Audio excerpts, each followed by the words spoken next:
Nos últimos 500 anos, as igrejas evangélicas têm se espalhado no Brasil e no mundo. Para entendermos a sua origem, é necessário voltarmos no tempo, trazendo a verdade sobre como tudo surgiu.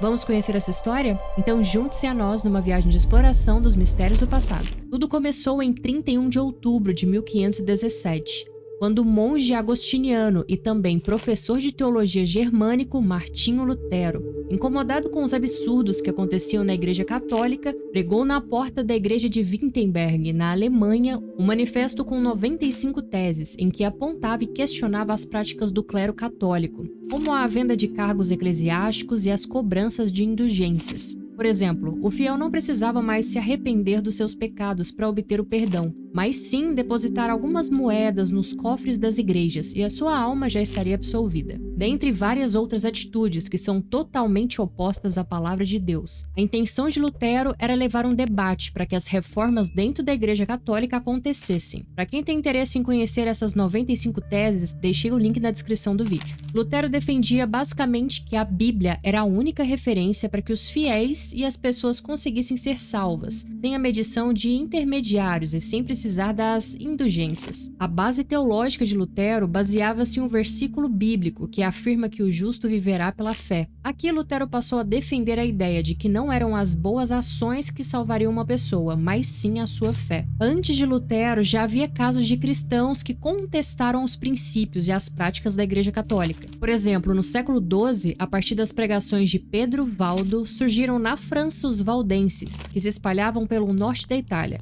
sobrevivendo às muitas perseguições da Igreja Católica. No caso específico da pré-reforma, os historiadores destacavam duas figuras muito importantes. Eles questionavam a riqueza da Igreja e a acumulação do poder temporal, além da corrupção existente no clero da Igreja Católica. Caso tenha interesse em ampliar os seus conhecimentos a respeito desses precursores da Reforma Protestante, deixe aqui nos comentários. Bom, o Papa Leão X exigiu uma retratação de Lutero, ameaçando condená-lo por heresia.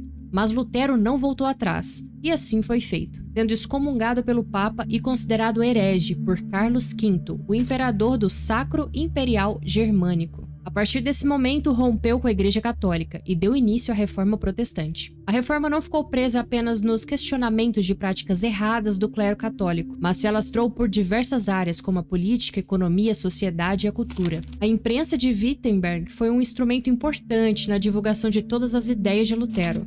Após a fixação das teses, eles imprimiram e distribuíram por toda a Alemanha. Além de sua tese, Lutero realizou a tradução da Bíblia para a língua alemã, aproveitando a oportunidade para disseminar o acesso à Escritura Sagrada no idioma do próprio país. Agora todos tinham acesso à palavra, à verdade e à vida. A Igreja Católica perdeu com isso o seu monopólio na leitura e interpretação da Bíblia, a lavagem cerebral que tinham o total controle. Até porque o povo perece por falta de conhecimento, e até então os fiéis apenas ouviam e obedeciam, nada mais. Em 2 semanas, as teses já eram conhecidas em todo o país, e em 1 mês, após serem traduzidas para o alemão, as mesmas teses já haviam circulado pela Europa inteira. A resposta da Igreja Católica à Reforma Protestante foi a Contra-Reforma, proibindo a circulação de livros que fossem contrários ao pensamento católico, e julgou aqueles considerados hereges seriam condenados à morte na fogueira em praça pública. Mas entramos em mais detalhes sobre a Contra-Reforma num próximo vídeo. Os inimigos dos reformistas passaram a se referir aos seus seguidores como luteranos, que preferiam ser chamados de evangélicos. Os luteranos condenavam o comportamento moral e corrupto dos padres católicos e acreditavam que a salvação estava nas escritas sagradas, baseado na palavra de Deus.